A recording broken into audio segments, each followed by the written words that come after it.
It is the most important acquisition during the offseason. Wake Up comes to you now 3 days a week. And Larry, for the first time ever, my goodness, here we go with a Wake Up on a Wednesday. Good morning.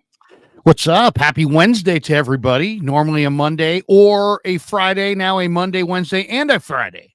How about that? Happy Wednesday. What's going on? Happy Wednesday. Let's get into it, man. The 49ers offseason. I mean, that's where we start. We always start with the 49ers. We'll work our way out. And the goal of every single show that we do is to give it to you in about under an hour. 45 minutes is the goal. Larry and I know we're going to probably overshoot that goal more often than not. But we want to give you a show that fits into your morning, fits into your lunch hour, fits into your ride home, and just fits into your day.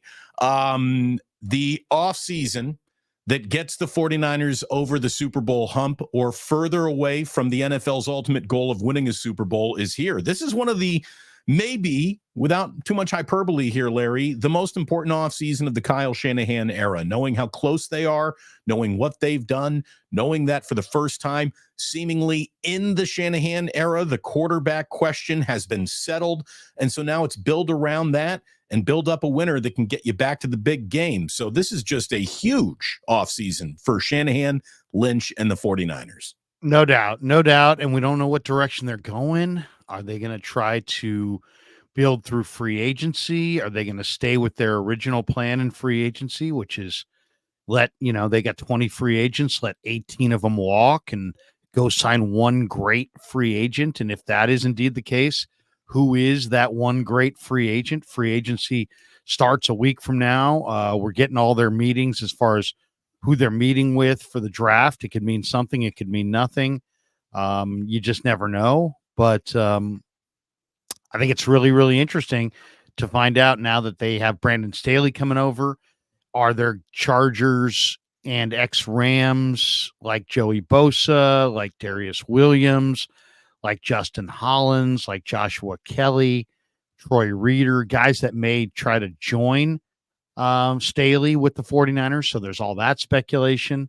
So there's a lot out there right now. And it's like, is Debo coming back? Is Juwan coming back? Is Ayuk going to get a new deal? Can it all work together? Is there enough cap room? How much do the Niners want to restructure? They can restructure and create almost $100 million if they want. Do they want to restructure that much? So there's a lot of a lot of meat on the bone and a lot of debatable topics right now. So one thing that doesn't seem to be in much debate, Larry, every single mock that I read about the 49ers has them linked to Graham Barton with their first-round draft pick. If they were to make no move, if they are to pick at 31, it feels like Graham Barton, the offensive lineman, the versatile offensive lineman from Duke, is the guy that almost every single mock draft has going to the 49ers. Before we even ask you what other options might be, what's your grade on Graham Barton at 31? Would that be the right pick for the Niners? I'm not even 100% sure he's going to be there at 31, to be honest. I mean, I think we may see a run on offensive tackles. The nice thing about Barton is that, big, strong kid. I mean, you're talking about 6'5", 315 pounds. But the great thing about him is the versatility. I mean, he's a very versatile player. So he can play almost all the spots. So if you need him to play guard for a year, I mean, this is like the ultimate, this guy's going to fit in day one kind of a thing. You want him to play guard? Let's say you go sign a tackle, or you like another tackle later in the draft, and you get to camp and that tackle looks great. You can make him play guard. And he can play guard. So, I mean, that's some people, the only downside is there are people out there in the evaluation world, Damon, that think of him only as a guard. And if that's the case, then if he doesn't first round pick. Yeah, I mean, then he probably isn't your first round pick. I mean, that's the question. I really like him. I think he's a really good player. But I'd have to me, I like other tackles better. Like Alt, Fashanu, Fuaga, Latham, Mims, Guyton. Sounds like every single, I'm sorry, but like every single name that you just said is gone by 15, right? Right. And then there's other guys, Sumatea from BYU. I mean, some of my favorite tackles in this draft are guys like Javon Foster, who's not going to go in round 1. Christian Jones from Texas, not going to go in round 1, probably round 2, round 3. Ladarius Henderson from Michigan, not going to go in round 1. Gottlieb Ayadaisy from Maryland, Garrett Greenfield from South Dakota State. These are my favorite guys value-wise in the draft, and they're probably going 2nd, 3rd round. There's a little bit of a projection on some of those guys, but the Niners have some primary needs. Are they going to sign a free agent and take care of one of those needs? And if so, or are they going to do a tag and trade for a L'Jarius Sneed, a tag and trade for a Jalen Johnson? Those guys have been tagged by their teams, but there's also speculation that they could be traded. I could see the 49ers doing something like that and eliminating corner, because I think their 3 needs are, really 4 needs: D tackle, D end, corner, offensive tackle. Those are the primaries. You could argue guard too, but there's a lot of free agent guards I could see them going for. So the one spot that will be filled in the draft, you would think, just from looking at the boards, is the tackle spot. There's not a lot of great tackles in free agency. They just don't make it there. No, yeah. A great tackle doesn't make it to free agency is pretty much how that works. And free agency comes up before the draft. Free agency begins next week. And, as always, there's a surprising list of names that are, presumed to be big, are big, used to be big, all sort of coming into focus here as teams start making those tough choices and cap casualty cuts and roster cuts. And we've seen a few already. We know that Russell Wilson's going to be on the open market, and the Broncos are so sure of that. They've even said, yeah, you can start talking to teams right now if that's going to work for you, Russell. That's how much they want him out of town. Saquon Barkley is going to be the biggest name in the running back room in free agency. Kirk Cousins could end up in free agency. I saw today that Tampa could actually go about releasing Baker Mayfield and looking to just hit that reset button for the entire franchise with a young quarterback, which I think would be a mistake. I thought Baker Mayfield played pretty darn well for them last year, and it's not like he's some, old farmhand who needs to be put out to pasture. He's still a relatively young player in this league. But really interesting, we're seeing some, decisions that didn't pay out or pan out. These are roster cuts. Did you see today that the Seahawks, Larry, are releasing Jamal Adams, Quandre Diggs, and backup tight end Will Dissly? They're all 3 cap casualties. Adams, a 3-time Pro Bowl selection, was one of the big swings of the Seahawks' entire franchise. I mean, they gave up 2 first-rounders for a guy like Jamal Adams, who shows up and is never healthy for a single season that he's there. And they finally said enough is enough. They're going to save approximately, he was going to make a non-guaranteed $16.5 million this year and count 26.9 against the salary cap. So he's got an awfully big price tag on him. So that's why it's goodbye to him. Diggs, who is very good, that's going to free up $11 million for the Seahawks. The Chargers, by the way, released linebacker Eric Kendricks today. We're going to see the Chargers have to make some tough decisions and cap choices, which could be a benefit, like you said, of the 49ers, as Brandon Staley is now going to be involved with the Niners. So the free agent wheel has to spin a couple of times before we even get to the draft. Right. And it makes you wonder too. This could be, and this starts like next week, right? So this is on. I mean, we're right in the midst of all this debate over who's going where. And yesterday we got 2 days ago, we got the tag list. So we know who's being tagged. And usually when a guy's tagged, that means that the team wants to keep him and he's not going anywhere. Sometimes it just means, hey, you're not going anywhere without some compensation coming back. 2 guys that were not tagged. And here's the 49er thing, Damon, and I love it. I think this is, if you said to me, what do the Niners do better than anybody else? Well, it's funny. It's Joe Lacob was the one who said, oh, we're light years ahead of everybody. Whatever. He was jerking himself off. But as far as the 49ers, as far as the 49ers are concerned, there is one thing that I think they are doing better than everybody else right now, and it's the way they handle the salary cap in regards to free agents. And we've talked a little bit about this, but the NFL is not run by the smartest of people. And if you're a really smart person, you can find the value. And Parag is a very smart person, and I feel like the 49ers have found the value.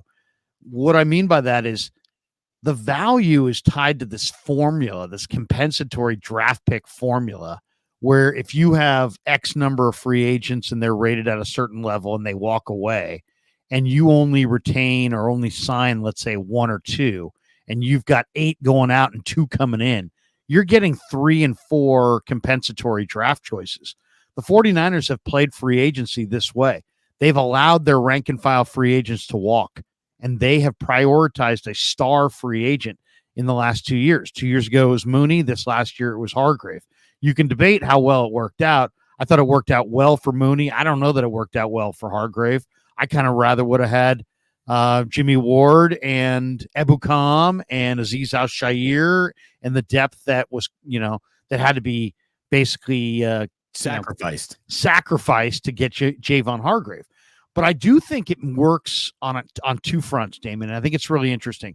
It works on the front that you get compensatory picks, and then thus you have kind of a younger roster.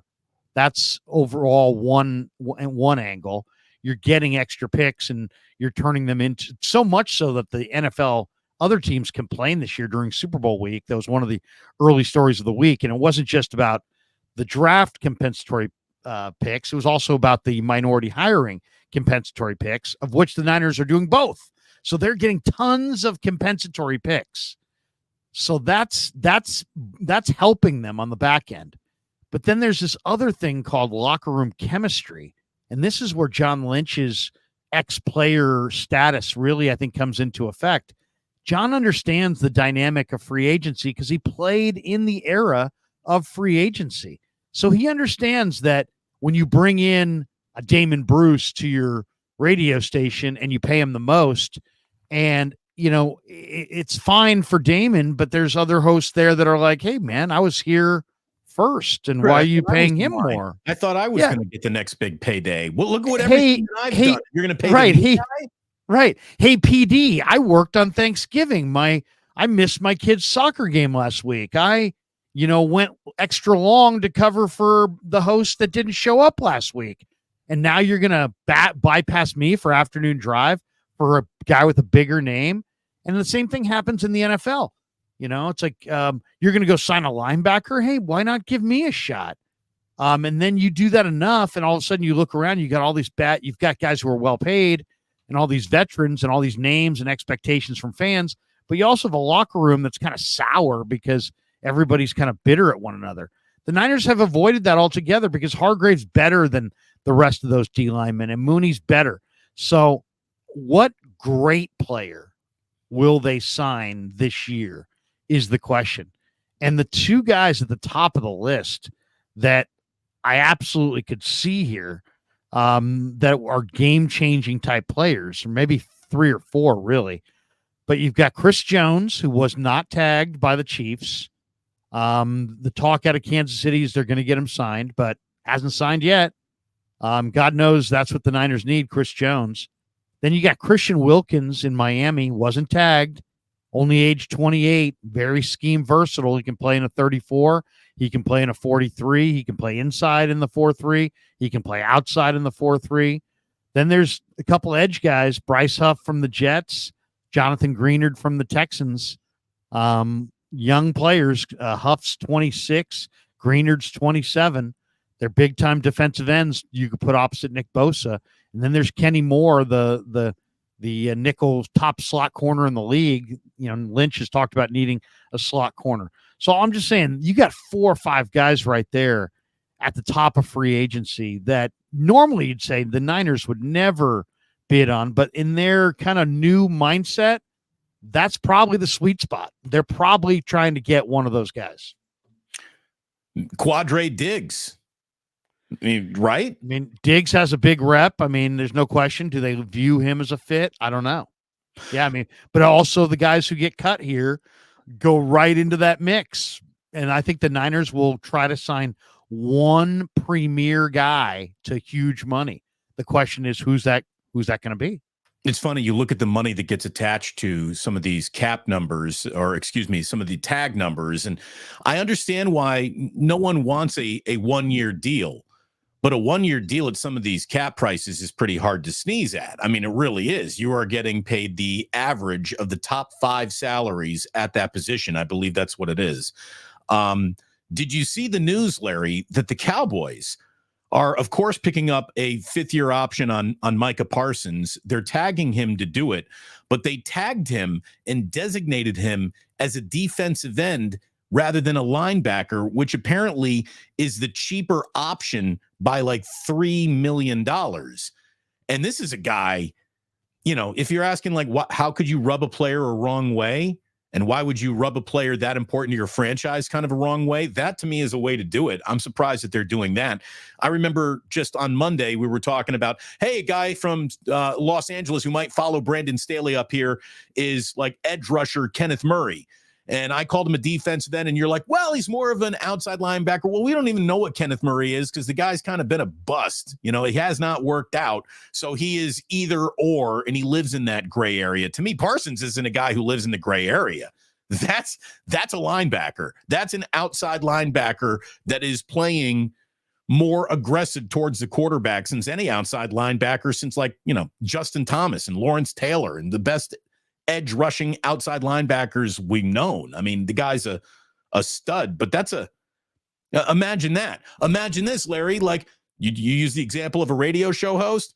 Yeah, Larry Krueger, he's our best host. There's no doubt about that. But instead of paying him an afternoon or morning drive, we're going to pay him like he's a midday host. Well, all I'll say to that is Dallas under their defense coordinator in the past. Now they have a brand new defense coordinator, right? It's Mike Zimmer. They've played, they play kind of a kind of a hybrid defense, right? So what is Parsons? I personally think Parsons is their right defensive end. If you said to me, like, what's their base alignment?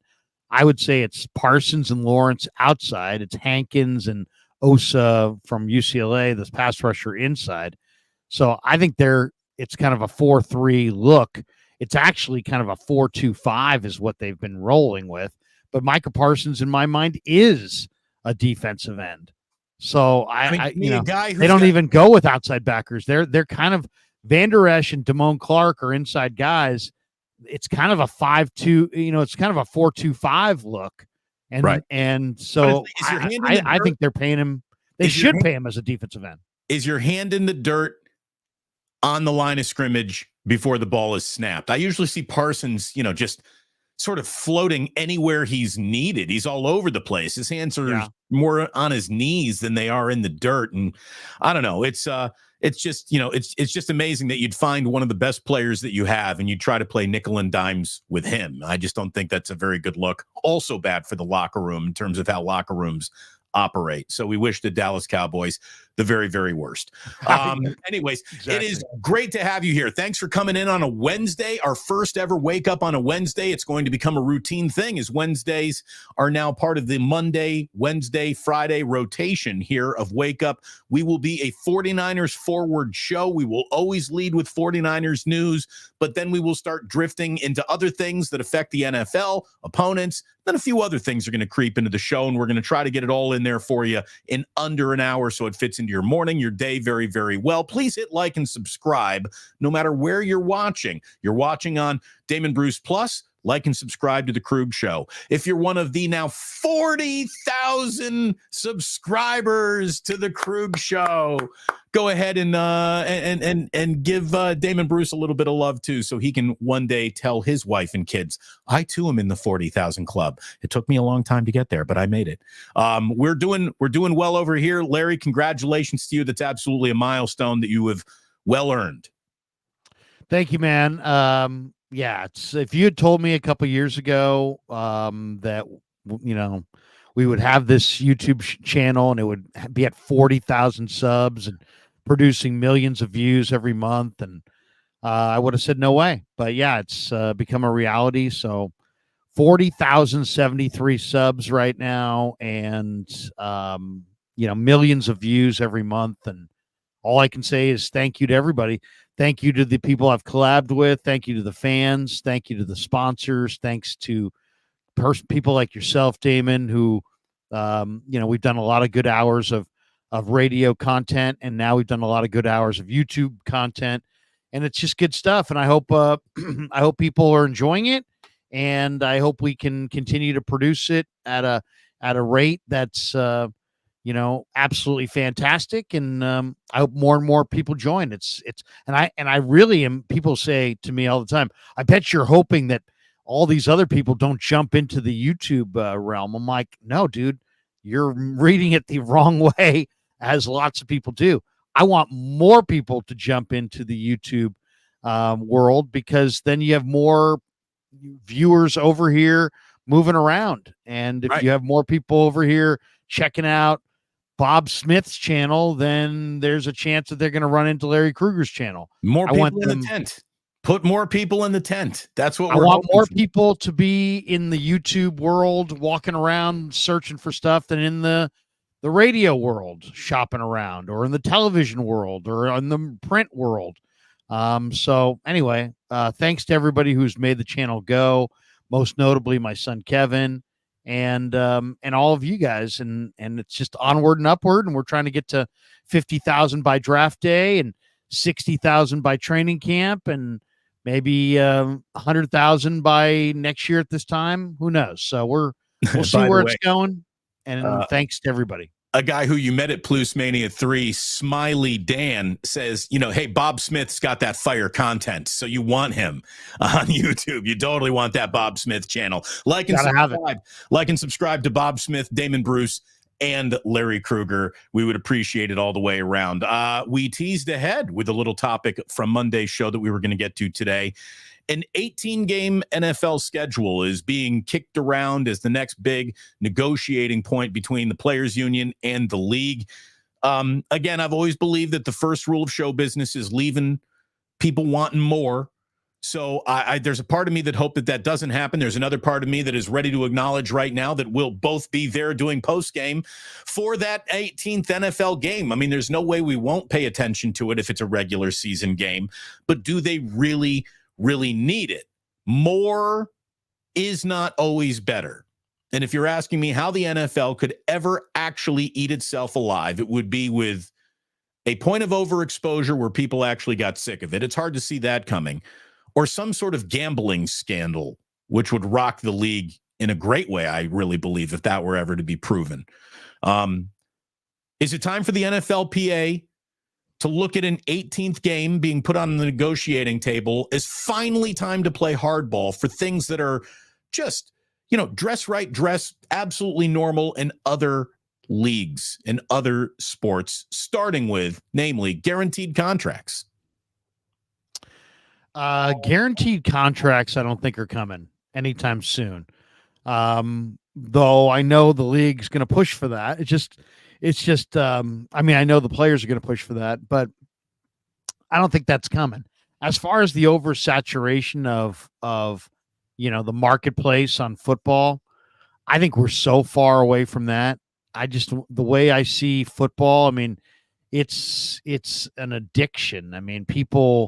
People are literally engaged fully from like training camp through the Super Bowl. And I just think that adding one more game, I think this is all going in the right direction because people want more ball.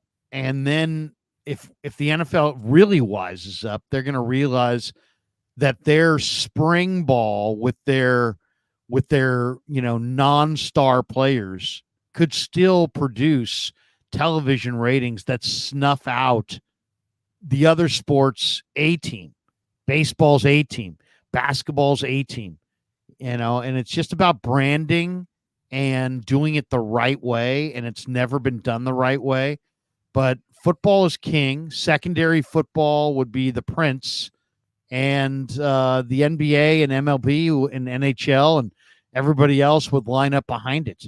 I really believe that. And right now, I think the NFL is just in the process of it's like Klay Thompson in a heat check. They know they're hot and they're taking deeper and deeper shots and they're seeing what lands. And then once they all land, they're going to keep taking even deeper shots, and they're going to realize that they've got a product that the audience really badly wants and would support literally year round if they could make it work, and they can make it work. And it's just a matter of organization and planning. The reason why the NFL officially wants one more game now is because they just saw what happened when they put a playoff game on Peacock and what a smashing success that was. And, whatever grousing there was earlier in the week of, oh, I got to download a subscription service and blah, blah, blah, blah, blah. Well, guess what? You did it. And the NFL noticed. And they want one more game to sell to someone, pass it around, exclusive rights to have a streaming Wednesday game or something. I don't know. What I would want to see, though, Larry, is the NFLPA demand roster expansion, demand a second bye week, and demand that, this extra game can't be some other weeknight game. It can't be a double up of Monday Night Football. It can't be a double up of Thursdays. We can't invent a new day for NFL football. I don't want it on Tuesdays or Wednesdays, even though we would watch. They know that. And that's the scary thing. That's what really gives them an omnipotent level of power, which, do you think the NFL would actually publicly come out with an amount of games that they would never get to?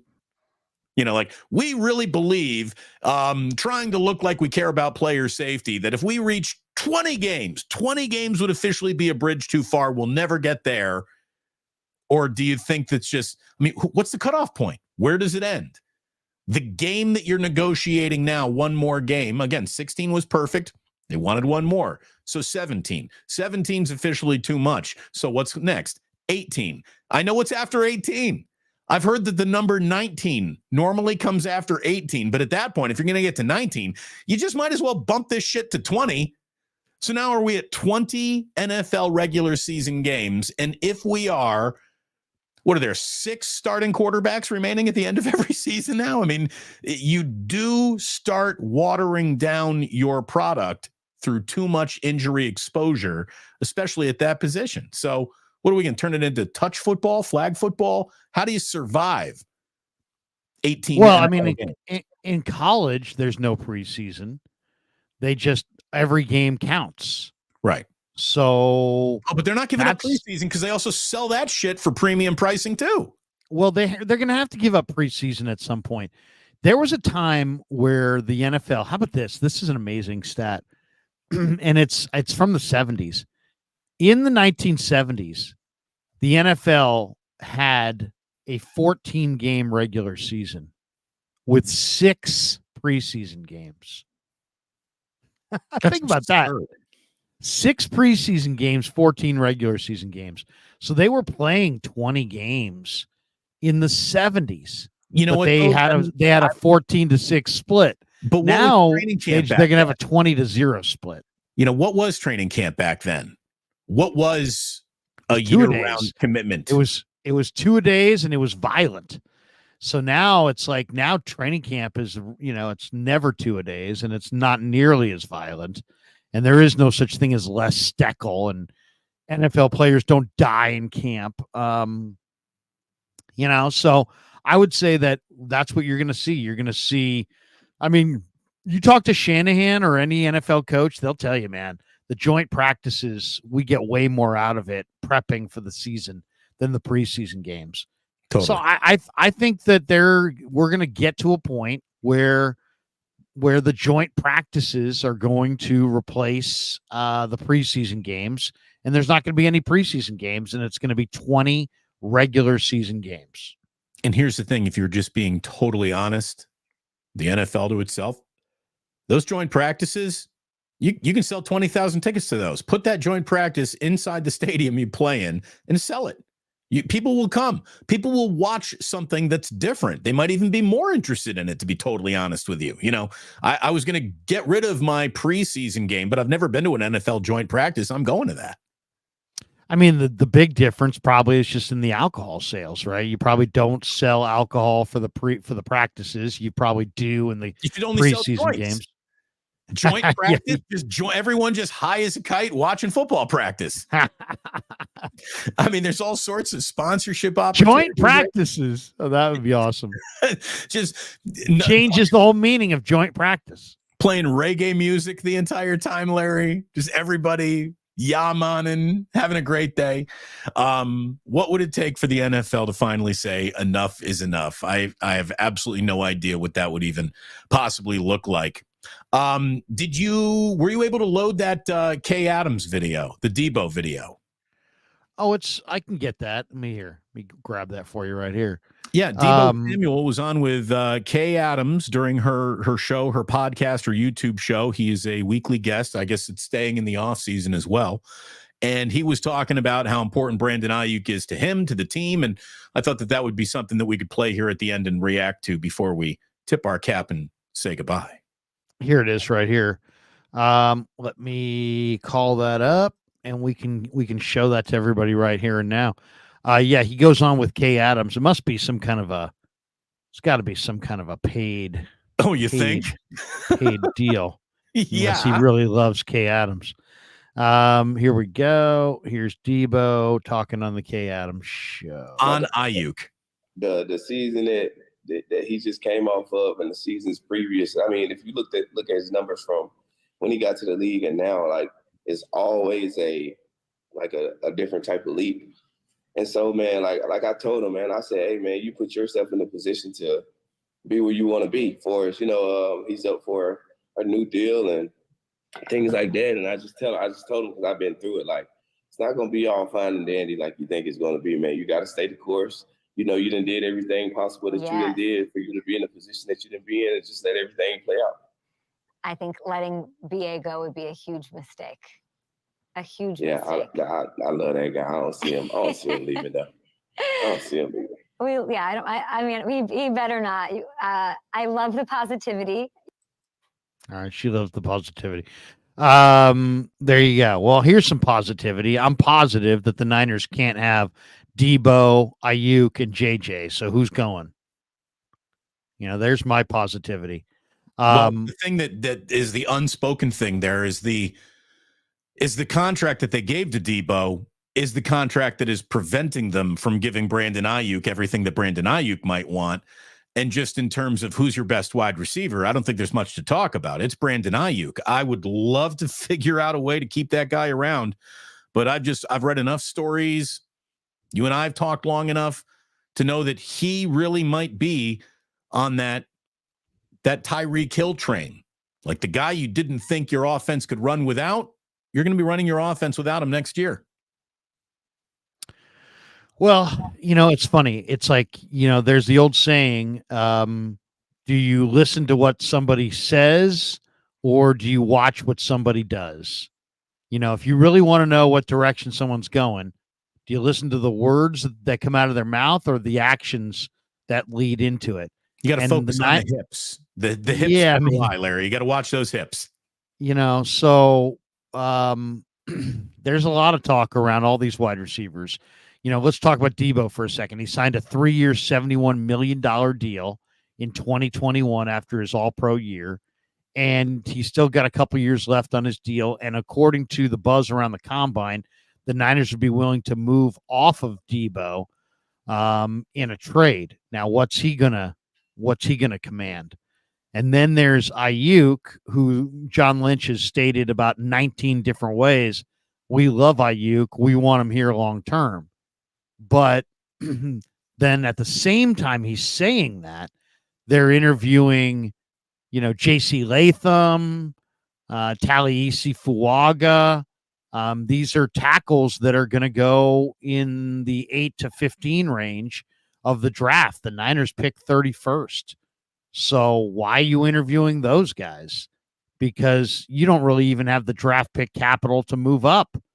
The only way you're moving up to get Taliesin Fuaga or J.C. Latham is if you're trading Brandon Ayuk. I mean, and that's, to me, I don't know that there's any other way you can get up there. So there's that. So are they going to trade Ayuk?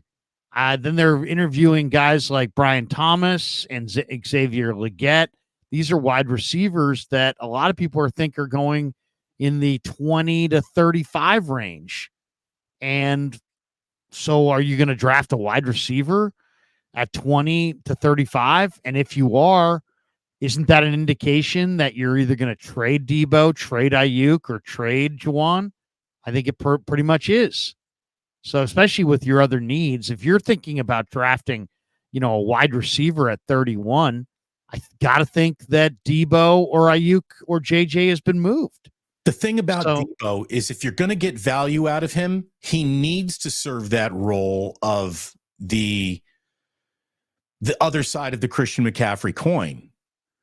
And he didn't really this year. Debo was not spectacular running the ball. It's like he regressed in that massively. He did not help the Niners on the ground. I think his greatest rushing day of the entire season was 36, 38 yards. I'd have to look that up again. But I remember the number being shockingly low in terms of a guy who was brought in to be this Swiss Army knife and multiple weapon. He really didn't serve the purpose of multiple weapon. So if Debo is now just your number one wide receiver, he's wildly overpaid. Right. And then we don't know. Debo's, very much a unique weapon, right? He's a runner and a receiver. And so, but he's not running. He's not right. running. Well, this year he didn't run as much because you had the MVP of the league, or in some cases, some people's minds, Offensive player of the year. The offensive player of the year officially, but a guy who could have been the MVP in your backfield. So I think that had a lot to do with it. And then there's Juwan Jennings, who's restricted, but everybody saw the Super Bowl. This guy, if the Niners had won the Super Bowl, you're probably looking at JJ as the Super Bowl MVP. So he's got value. Then there's a bunch of ex-Niner people in Houston and all over the league, Tennessee, awful lot of people that probably have an awful lot of appreciation for Juwan Jennings. So what's it going to be? It's like something, this is why we talked about this off the start of the show. This is going to be a very interesting offseason for the 49ers. Why? Partially because every other offseason has been about building up. Now it's about maintaining and continuing to build as you're now 1 year away from paying Brock Purdy and a lot of your big-time guys, whether it be Kittle, Bosa, Trent, or Debo, are trending towards their latter years. And Mike Silver kind of suggested, hey, there may be, some deals. There may be some monumental type restructurings. Are they going to go after a Christian Wilkins or a Chris Jones? Does that mean that they're moving on from Eric Armstead? Will they move on from Kittle this offseason? Will they move on from Debo this offseason? Ayuk, Jennings? I would say, it's the one thing that's pretty sure is that they're all not coming back. Even if they can create the roster room to run it back, you get the feeling that they don't want to, restructure guys and create $100 million of room and run it back, that they want to have a little bit more fiscal responsibility going forward and balance. So obviously, the one part of an NFL season that I think is the most interesting is from when your season ends to when you get back on the kind of the playing field to kind of build for the next season. Because in between there is an evaluation of what went right, what went wrong, who's a keeper, who's not in that keeper category. And we got that message from Lynch last year at the Combine when it was really clear as day to me that they had moved off of Trey Lance and were recommitting to Brock Purdy. This year, we didn't get that kind of dialogue from Lynch, but you got that evaluation, I guarantee you, from the Niners. And we just don't know how they're thinking, because the questions weren't asked in Indy about the futures of a lot of these guys. So I don't know. Maybe Armstead's coming back. Maybe he's not. Maybe Debo's coming back. Maybe he's not. But I think the Niners are going to make some dramatic moves, bringing guys in and saying goodbye to guys. Saw Rockin' New Era 84 in the chat said it's an evaluation sensation, which is the right time for me to just transition to one of those other things that we wanted to talk about for just a little bit, because Dame time is coming to Chase Center tonight. The Milwaukee Bucks, Dame Lillard, Giannis coming on to take on the Warriors, who just got clocked by the Boston Celtics. Otherwise, a decent 3-1 road trip, though. And they got 22 games remaining. Larry, 22 games remaining for the Warriors. It feels like they got to win, 16 of them, to really think about being a 6 seed. And even at 16, that might not get you to the 6. The good news for the Warriors is the top of the Western Conference isn't running away to hide. As a matter of fact, some teams that they need to shuffle around them are shuffling into the Warriors' direction just a little bit. The Mavericks are on a little bit of a losing tear right now.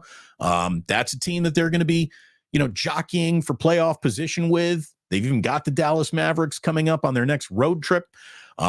So what do you think of the Warriors right here? They're going to be healthy, full squatting it, hopefully for the final 22, because Andrew Wiggins is back from his mysterious absence 2 years in a row, and he'll be rejoining the team tonight. So what do you think the Warriors end up doing with the remaining 22 games, and what do you think any postseason shot for them actually looks like?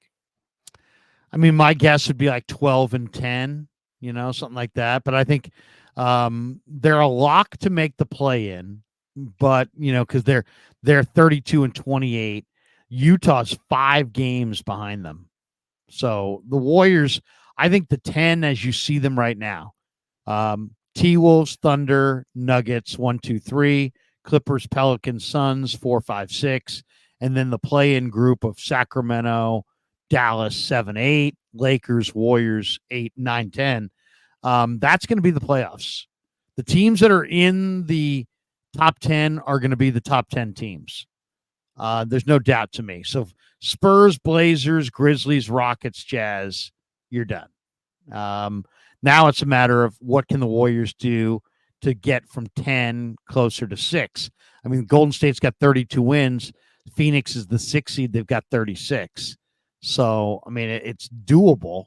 The Warriors also have the best record in the last 10 games of any team in the conference. They've won 7 of 10, whereas Dallas, Sacramento, and Phoenix have gone 5-5 in the last 10. So Golden State is kind of ticking up a little bit. This is the challenge for Steve Kerr, is that now that you got Draymond and Paul and you got all these guys, you got the great depth.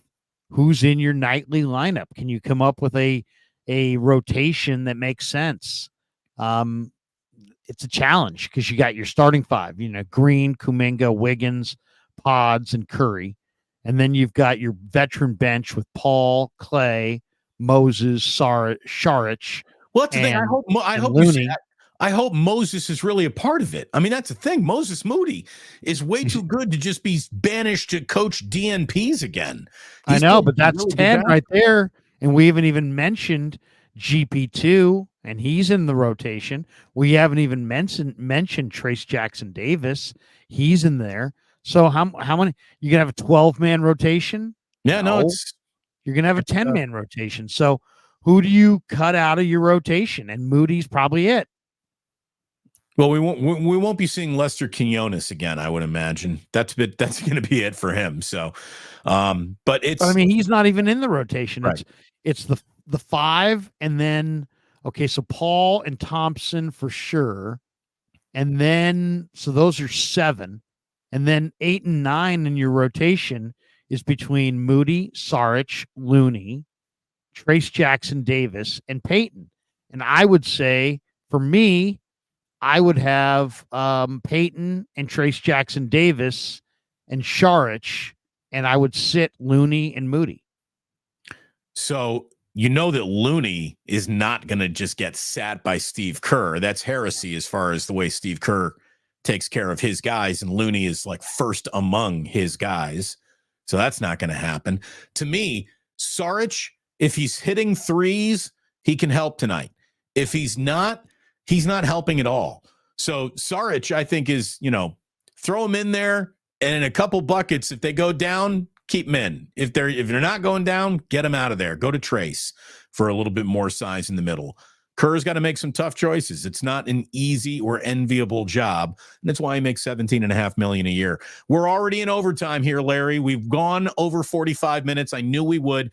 I want to just bring up one other thing to wrap up today's show with. It's not Niners. It's not Warriors. And it's not San Francisco Giants either. It is the rumor of the Las Vegas A's. Have you seen, Larry, the latest renderings of the stadium proposed in Las Vegas, which, by the way, in that, artist rendering, there were no lights.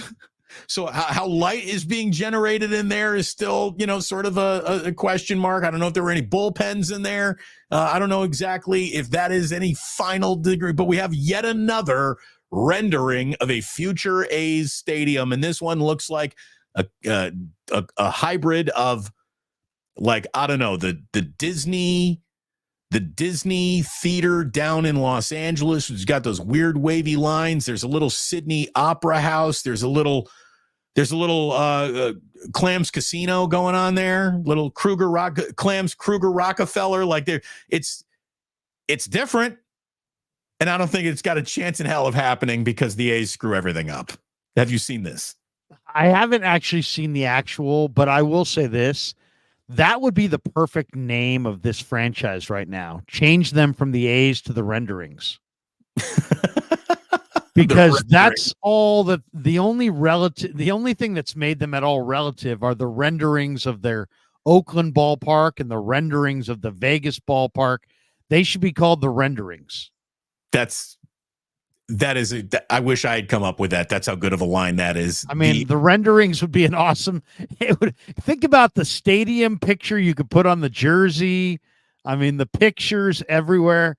And now, starting for your renderings, and then just have a renderings of the stadium in Sac that they could add on at Rayleigh Field. The renderings of their Vegas stadium, just their renderings, their drawings of stadiums.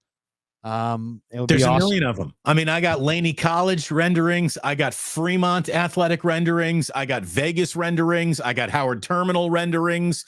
I've got downtown Oakland renderings, Laney College rendering. Did I already say that? It's ridiculous. It's a team that is named after drawing that doesn't draw. Think about that. I mean, it's a team named after drawings, and they cannot draw. I will say this though, I really don't care where the A's go. I would love to see the A's go to Sacramento temporarily and never leave, because that's where their franchise is. They're in Northern California franchise with Bay Area people and people that have moved closer to Sacramento, whether they've moved to Sassoon or Vacaville or Fairfield. If you look at the migration of a lot of the people and the homes that have been built, there's so many more homes between here and Sacramento than there were in 1990 when I was going to Sac State. And a lot of those people are A's fans who moved from the East Bay, just kind of closer to Sacramento, or they moved to Sacramento, or they're in the foothills, and they've got a little bit more land and a little bit more space and a little bit more house. And so, but that's where their fans have migrated to naturally. And to me, it makes perfect sense. Sacramento is a great baseball town. They have superior nighttime, summertime weather to anywhere in the Bay Area. It's very, very nice in Sacramento. I'd love to see them. I think Rayleigh Field houses 14, maybe 14.5, something like that. If you could put up a gigantic, center field bleacher type thing, get it to 20, 22. I think that how many times have the A's in the last 20 years drawn over 22,000 only a handful of times. So, I mean, to me, I would go, and I think people in Sacramento would go, and I think A's fans would drive, and I think that's the smartest play. And Wrigley Field, I think, is even designed to be expanded upon. Like, it was part of the original architecture of the place to where, like, hey, if they ever did get a major league franchise, could we use this footprint to build upon? And I think that is set up like that. So maybe there is something there. Maybe you put the new A stadium in the huge parking lot, and what is it called, the Nut Center? What do you pass on the way up to the Nut Tree? The Nut Tree. Maybe they tried to do a tree house, Larry. Maybe a nut tree house. There you go. By the way, you know what I'm kind of a little bit excited about? The Giants have a guy named Ismael Munguia, who's from Cuba, or he's from Nicaragua, excuse me. Okay. He's a 25-year-old left-handed hitting outfielder who is ripping it in the cactus. Damon, this guy's hitting .692 with a .714 on base percentage, a couple home runs, leads the team in total bases with 15, has 4 steals. The Ismael Munguia. I might have to get myself a Munguia t-shirt. A Munguia jersey? Who's he getting platooned for? Got to get Yaz out there. Well, he's in left, so maybe Conforto. He's maybe like Wade Meckler. I'm just not much of a spring training statistic. They don't do much to impress me. But I'm glad new guy shows up, starts hitting. That's good. New guy shows up, starts hitting. That's good. Trying to embrace the positivity of your San Francisco Giants. Ismael Munguia, 692. That's pretty good. 692. Tom, I'm really on this Ismael Munguia kid. I didn't know he was. I wasn't even looking at minor leaguers from Nicaragua, but here we are. It reminds me of Marvin Bernard, who I said to Marvin when he came in. I'll never forget when Marvin Bernard came in studio, and it was like he starts going down this road. And I'm like, uh-oh, because he must be Marvin Bernard in his own words. He's like, am I a leadoff hitter? No. Am I a 2-hitter? No. And I'm like, oh my God, this guy's gonna, this guy's like a 9-hole hitter. This is gonna be an epic thing. And then he's like, am I a 3? No. Ralph cut him off because he saw where it was going. But I mean, it was like he was going to be like, am I a 7? Not really. You know what I mean? Yeah, more 8, 9. We were going right down the lineup right there. It was an epic radio moment. Am I a leadoff hitter? No. Am I a 2-hitter? No. Am I a 3? No. 4? No. Like, I do know. What are you doing here? I do know this, that there is no name that rolled off the tongue of Rennell Brooks Moon better than now starting in center field for your San Francisco Giants, Marvin Bernard. She was great with her Marvin Bernard. Yes. Well, Rennell is the best, but Marvin Bernard, far from the best. But now we have Ismael Munguia. And if he stays with the 692, that's going to be a story. That's going to be, you know what? We'll hear more about him if he's a 692 hitter. If he's a 692 hitter, that would be good. That would be good. Yeah, Farhan wasn't interested. Would the Giants still platoon him if he hits 692 in season? Well, the numbers say, Larry, we've done the math on this. And even though this guy is, 9 for his last 9, we got to take him out of the lineup today because the numbers say right. So. There it is. I mean, we did not go a full hour, which means we're almost in that 45-minute range, which means, Larry, I'm very proud of us. I'm very proud of you. Little sprinkle. Dan Smiley, who I just shared a pie with the other night after the Plus Mania, we had a business meeting out front, and suddenly I was hungry. And we went to a pizza place that Smiley Dan recommended, and I covered the tab, and we had a really good pizza, and Smiley Dan was there. Smiley, was good to meet you. He says, congrats on 40K, Larry. Cheers to you both on the first Wednesday wake up. Thank you, Smiley Dan. Good man. And we had a great time. And that pizza, it's funny. It was a sausage pepperoni Chicago style pizza, kind of a deep dish. Were you going to deep dish in Crocker Amazon? Where'd you go? Do you remember? It was on Mission Street. All right. It was Mission. We went to Geneva Mission, hung a right, and then we probably drove at least 20 blocks. So it's right there in kind of the outer Mission, outer Mission. Right. But if Dan remembers the name of the place, we put it in there. But we went there. We had a great pizza, and I put it in the fridge, and the teenagers ate it up. Cellarmacher House of Pizza. That's right. We went to Cellarmaker. That's right. We had some beers at Cellarmaker. Cellarmaker, Tommy T's place. All right. Yeah, Cellarmaker. The beer was phenomenal. The pizza was really good, and it was a pleasure. It was a pleasure hanging with Dan, and I forget the other gentleman's name, but I was a little messed up. But you were very safe. I'm sure Smiley Dan made you very, very safe. Smiley runs our safety meetings out front, and everyone usually returns very happy with how safe they are. So, it's Mission in Valencia. Ernie, that's right. It was Ernie and me and Dan, and we went out down there and had a pie and sat at the bar. Mission in Valencia. Cellarmaker. I'm glad you bonded with a couple of plusers. That's fantastic, Larry. You're a man among the people. Again, Larry walked into the halfway club. I heard an ovation. There was an actual ovation that went up.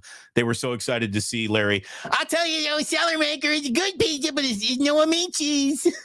Tom always likes his beer. He'll go find his beer. And he goes to Cellarmaker. Tommy made that place. I told Dave, I told Tom, I'm gonna drive the Miata on a sunny day. I'm gonna park it right in front of Cellarmaker. I'm gonna have the top down. It's gonna be beautiful.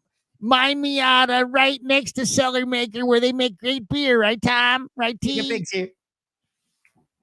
There it is. And then I wanted to have a beer, and Tom was like, pick one. Thank you so much for watching today. It was great to have you here. Our first ever wake up on a Wednesday. We'll be back 8:30 a.m. on Friday morning. So make sure you're there for that. By the way, I got a really good, well-produced Dre Greenlaw video that I'm very proud of up on the channel right now. Take a look at that. I swear to God, they could run this thing on SportsCenter. That's how well it's been produced by this new collaborator I'm working with here. So, wow, look at you. Yeah, so I'm going to go ahead. I'm going to promote that. I'm going to tell everyone to eat at Ike's. Get yourself a sandwich at Ike's. Do so today. You'll be happy that you did. And thank you so very much for tuning in this Wednesday. Like and subscribe to it all. Larry, I've said my piece. Take us out. Yep, Pig and a Pickle, thanks to them as well. Thanks to Marin Auto Glass, sponsors of the Krug Show. Sharp Corner Sports Cards and Collectibles as well. Check them out in Pacific Grove. The great Anthony Catania at 831-521-5264. Lots of new things coming up on the Krug Show. At 11 o'clock this morning, I will join the great Ethan Sherwood Strauss, who has somewhere along the line said, you know what? I don't need you, Sherwood.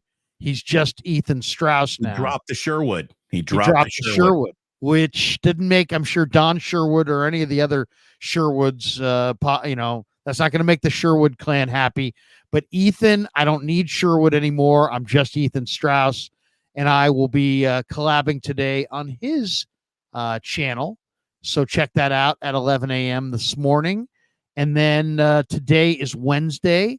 So I'm not used to doing this, but today is Wednesday. And that means Wednesday night, we do the call-in show with Kev. So looking forward to that. The call-in show will be later on tonight.